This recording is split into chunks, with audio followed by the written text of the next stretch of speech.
faithfully conveying value and interpreting great books from around the world. Hello, this is Sally's Book Talk. Today, I'll interpret this book for you called The Future Brain Plan for Children. From the moment a child is born, parents start caring about how to make their child smarter, healthier, and with higher emotional intelligence. But how exactly to do it, parents are puzzled. There are many parenting books on the market, but their quality is uneven, so it's hard to know who to listen to.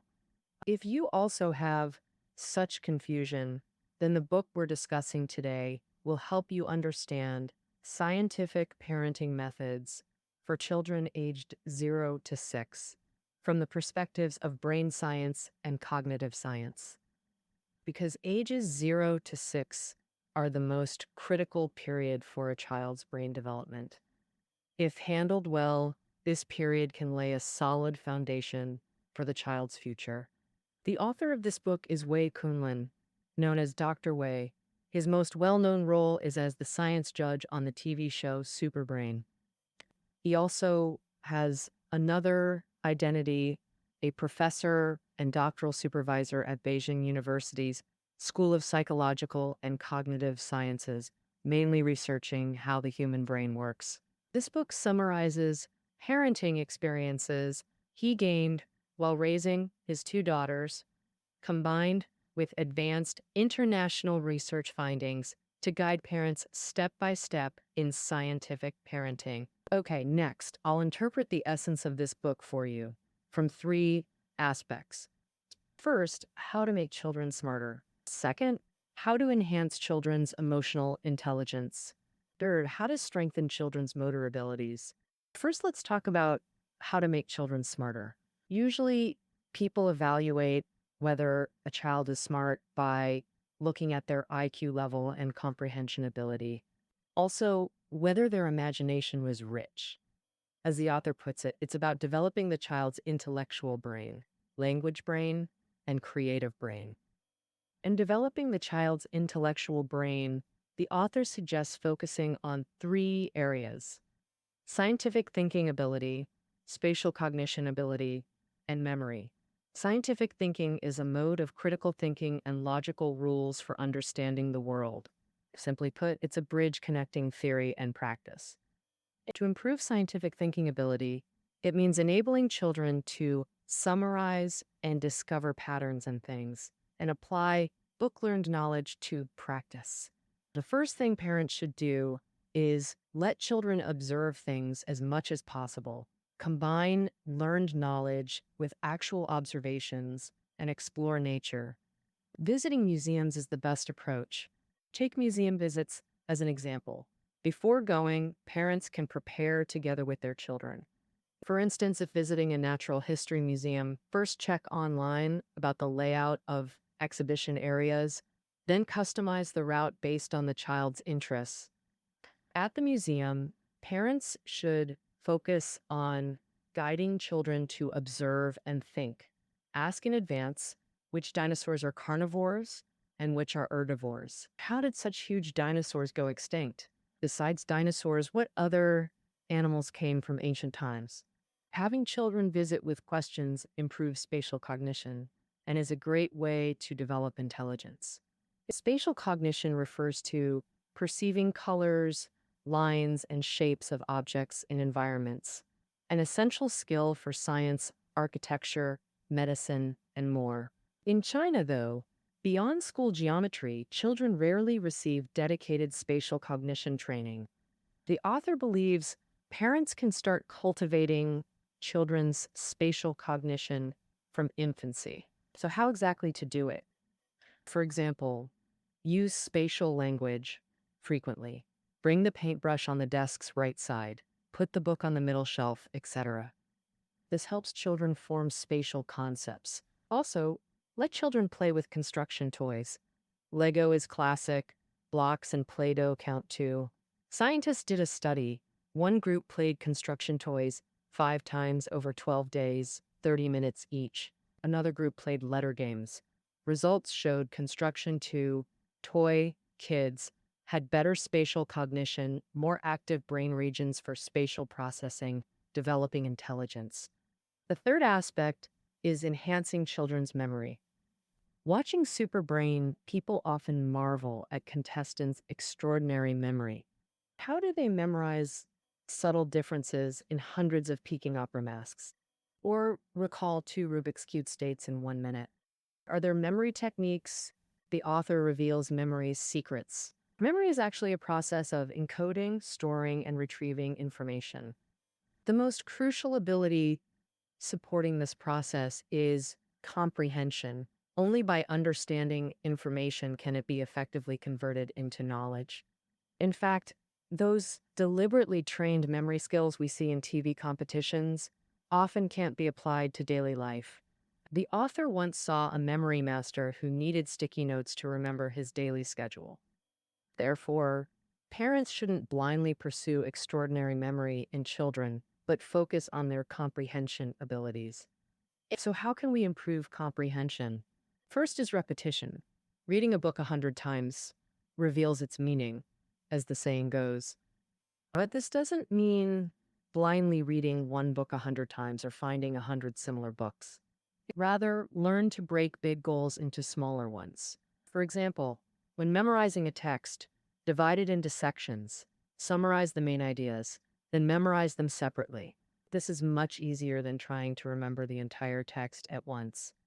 Next is connection, building bridges between new and existing knowledge. For instance, when children learn ancient poems about plum blossoms, if they already know lines like, "A few plum branches by the wall bloom alone in the cold," or "I know it's not snow from afar, for a faint fragrance comes," and are familiar with these poems, understanding how plum blossoms thrive in winter and endure cold, then memorizing more complex lines like, "Sparse shadows slant across clear, shallow water, faint fragrance floats under the dusk moon," becomes much less difficult for them.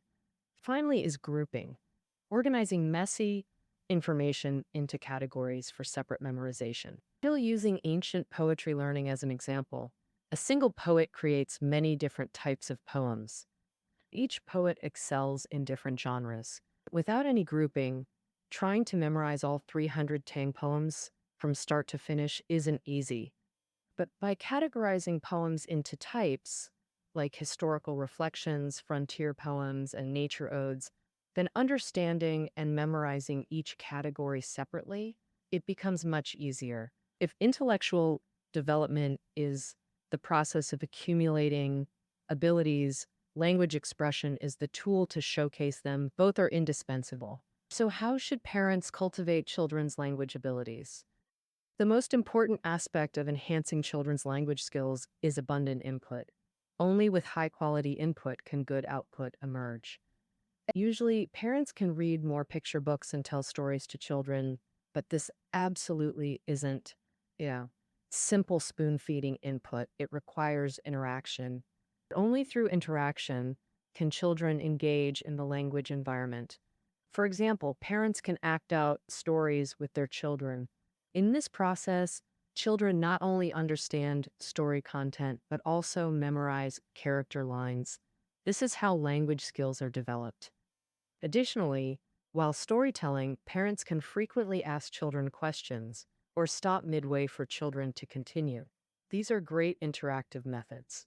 Many children constantly ask questions when parents tell stories. For example, when telling Little Red Riding Hood, a child might ask, "What does the big bad wolf look like?" "Why a wolf? When hungry, why not a tiger?" If parents stop children from asking at this point, it dampens their enthusiasm. But promptly answering their questions stimulates children's desire to speak, enhancing language skills. Beyond fluent expression, innovation is crucial in today's society. For instance, many now use mobile payments instead of cash. Innovation in payment methods. Many ride shared bikes instead of buying bicycles. Innovation in transportation. So, how should parents cultivate children's innovation ability? Playing thinking games works well. For example, discuss with your child, "What can we do with empty drink bottles?" Fill them for sand play, cut off tops for vases, or cut them open to place under faucets for water flow. Such thinking games help children break conventions and generate fun, creative ideas. Another example, parents can play picture description games with children. Draw a tree and rabbit on paper, then create stories together. Regular play sparks young minds. Creativity and imagination grow through this process. Besides thinking games for innovation, two other excellent activities are music listening and drawing. Music brings endless imagination and aesthetic beauty. And people's reactions after listening to music are really diverse. So music can foster children's creative thinking. Many parents read parenting guides mentioning Mozart and Chopin's music benefits children. So they frequently play such music, but grandmothers enjoy square dancing, so square dance music often plays at home. Frustratingly, parents find it more popular with kids than Mozart's symphonies. So is square dance music actually beneficial? Actually, kids naturally love rhythmic music, and square dance meets that need perfectly. Parents shouldn't restrict it, but diversify music exposure. Pop, children's songs, square dance all work. When kids hum, tap rhythms, or dance along, developing musicality, that's how innovation skills grow. All right, let's discuss drawing. Drawing lets children express inner feelings, scenery they see, good or bad moods, all come through artwork. Creativity hides within these expressions. With drawing, parents often mistakenly think scribbling is meaningless and only realistic drawings matter. Actually, random doodling develops both motor skills and cognitive abilities. So, initially, toddlers draw lines. Around age 3, they make closed circles. By 4, they draw stick figures, circle head, lines for body and limbs. A seemingly simple progress is a huge cognitive leap. Parents shouldn't demand realism, but ask questions after drawing like, what is this? Give specific instructions to, let's draw 5 toes on dad's feet, okay? Research shows such clear instructions increase drawing details by 42%. All right, let's summarize part 1. How can we make children smarter? We mainly covered 3 aspects: enhancing children's intelligence, language skills, and creative abilities. Enhancing children's intelligence focuses on improving thinking skills, spatial cognition, and memory. For language skills, increase language input to children, like telling them more stories, etc. For creativity, playing games, listening to music, and drawing are great methods. But in today's society, being smart isn't enough. They must also learn social interaction, emotional control, and develop their emotional brain. That's our second topic today. Actually, even babies a few months old have emotions. For example, happy when mom's present, panic when she's gone. Emotional development is rapid. By age 2 or 3, kids experience all emotions, like joy and sadness, but they can't yet control emotions. The brain's rational control areas aren't fully developed until around 20. Before then, they're like little monsters running wild, prone to tantrums, hitting, and shyness. So, how should parents cultivate emotional control? First, let's tackle tantrums. The author introduces a method. First, guide children to describe emotions. Second, guide them to analyze emotions. Third, guide them to reflect on emotions. How to understand this? Let's use an example. 3-year-old Yuan Yuan is in an order-sensitive phase, insisting everything follow familiar rules, like eating food before drinking soup at meals. One day, parents took Yuan Yuan to dinner with friends. Mom's friend Aunt Lu didn't know this habit. Yuan Yuan immediately cried, shouting, "No! I don't want this meal!" Angrily throwing her bowl, spilling soup everywhere. Mom felt embarrassed and angry, scolding her, but Yuan Yuan cried harder, causing chaos. Dad quickly carried Yuan Yuan to a quiet stairwell, calming her before talking. Dad asked, "Are you angry now?" Yuan Yuan immediately said yes. Dad then asked, "What else are you feeling, Yuan Yuan? Are you also a little scared?" Yuan Yuan said tearfully, "Yes." By now she'd calmed down significantly. Dad continued, "Aunt Lu poured soup over your rice. not how you usually eat it, so you got upset, right? Yuan Yuan said yes. I don't like eating that way. I don't want it. Soup. Dad added, and because Mom scolded you just now, it made you scared, didn't it? Yuan Yuan nodded. Dad showed understanding. I know you don't like eating that way, but Aunt Lou didn't know, so she made it that way. Still, throwing your bowl was wrong. You could have told us to get you another bowl, right? Dad continued, Mom scolded you because throwing the bowl was impolite. But Mom was wrong to yell. We'll tell her she should speak nicely too, not get angry. Okay? Only then did Yuan Yan fully calm down and recognize her mistake. In this example, Yuan Yan's dad helped her control and guide her emotions. First, he made Yuan Yuan aware she was angry and scared, then analyzed why. Angry because the food wasn't normal. Later, scared because Mom yelled at her. Finally, Dad helped Yuan Yan reflect and learn the proper response. This emotional guidance effectively helps children control emotions. But beyond tantrums, children may hit others. So, how to handle hitting? Parents must stop the child immediately and explain hitting is wrong. After calming down, have the child apologize. Some parents accidentally teach hitting is acceptable, like saying bad chair when child trips or laughing when child hits dad, making them think hitting is fun. These mislead children. Thus, create a nonviolent environment and establish clear rules. The research shows 3-year-olds already understand promises and cooperation. So, parents can confidently reason with children and set rules. For example, tell children not to shout in restaurants or roughhouse with others. Or at playgrounds, wait in line for turns, ask permission before playing with others' toys.